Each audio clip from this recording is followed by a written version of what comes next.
gamer.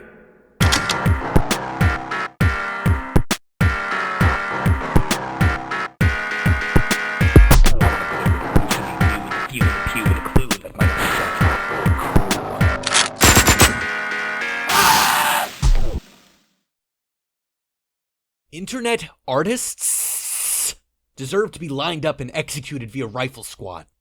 Ugh, at this rate, I consider the word artist to be a slur.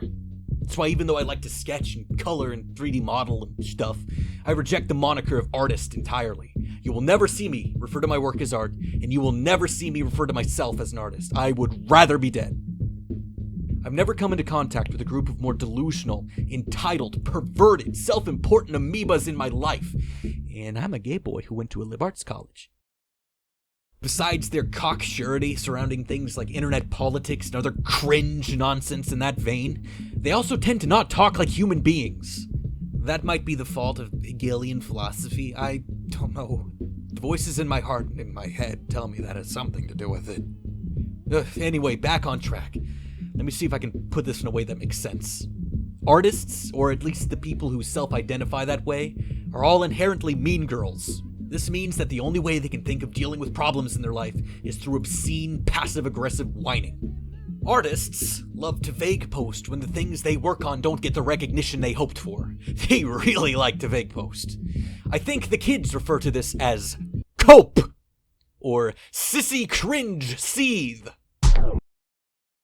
I'm sorry, I had to go, wash my mouth out with soap, and absinthe, and lie. They whine so incessantly that now I'm forced to whine. And I'm not gonna be passive-aggressive, just the regular kind. Sort of. I'm not gonna try to discourage anyone in particular, nor am I trying to mind poison you with my own sour grapes, but there's a 90% chance that you are not underappreciated if you're a creative type. Your art probably is just not good enough. Your creative projects, they're probably just not interesting enough. Guess what? Even if they are, you still have to keep this one fact in mind. People rarely actually care about the creative mind behind a project. You're not going to be Toby Fox. You're not going to be Hidingo Kojingo. Get that thought out of the vacuum that is your skull. Most of the time, people don't care about the creation process. They only care about consuming the resultant product.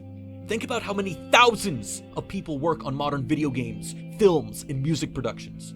Despite the high effort of these creative individuals, you'll often only ever know the studio name or the brand.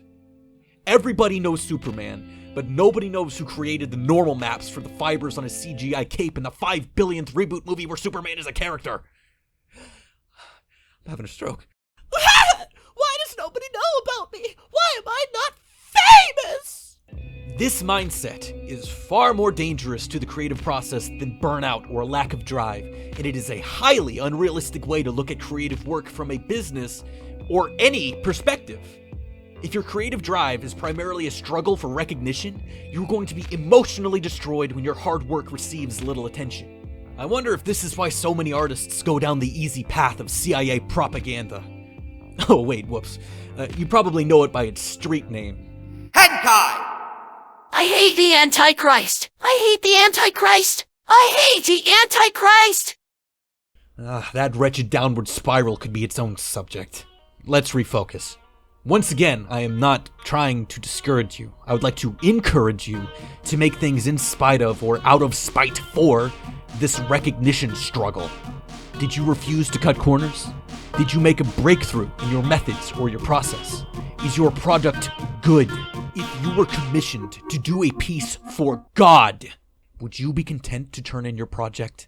Too long, didn't read. Internet artists are 90% Baphomet-worshipping pornographers who deserve to be burnt at the stake. The internet is a void that extinguishes the light of the soul, and I'm a gay liar.